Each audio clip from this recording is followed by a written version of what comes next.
Pour les autres sans-papiers évacués hier de l'église Saint-Bernard, les procédures administratives et judiciaires se sont poursuivies toute la journée dans toute leur complexité.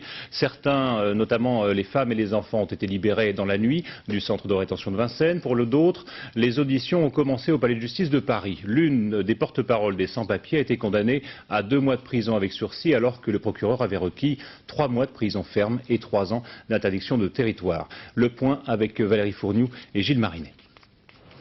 Scène de vie quotidienne au centre de rétention de Vincennes. Des immigrés arrivent menottés. Mais difficile aujourd'hui de savoir si parmi eux se trouvaient les expulsés de Saint-Bernard. Dans cette confusion qui a régné toute la journée, on repère tout d'un coup des cars transportant des Africains. Destination inconnue. En revanche, au palais de justice, quelques certitudes. Ce matin, 34 sans-papiers ont vu leur garde à vue renouvelée, dont les 10 grévistes de la faim.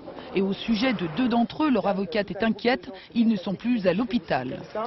Moi, je demande immédiatement à Madame le procureur de la République, compte tenu de la gravité de la situation, qu'elle prenne une mesure de mise en liberté de ces personnes-là.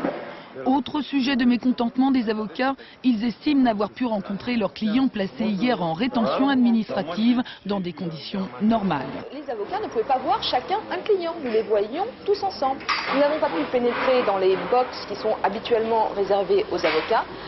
À 10h, et bien à 10h moins le quart, on nous a dit que maintenant il fallait sortir. Cet après-midi, une soixantaine de personnes sont venues soutenir 46 autres sans-papiers qui comparaissent actuellement devant le tribunal de grande instance de Paris. Et pour les avocats, c'est également la confusion. Il nous manque un certain nombre de sans-papiers. Actuellement, on en a recensé un peu plus de 60. Nécessairement, il y en a d'autres ailleurs.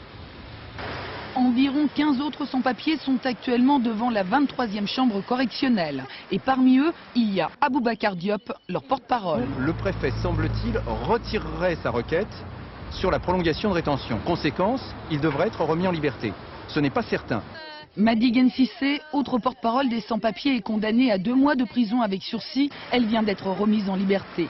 Dernière certitude, les 53 femmes et 64 enfants de l'église Saint-Bernard ont été relâchés hier soir et déposés à leur demande devant une station de métro. Et selon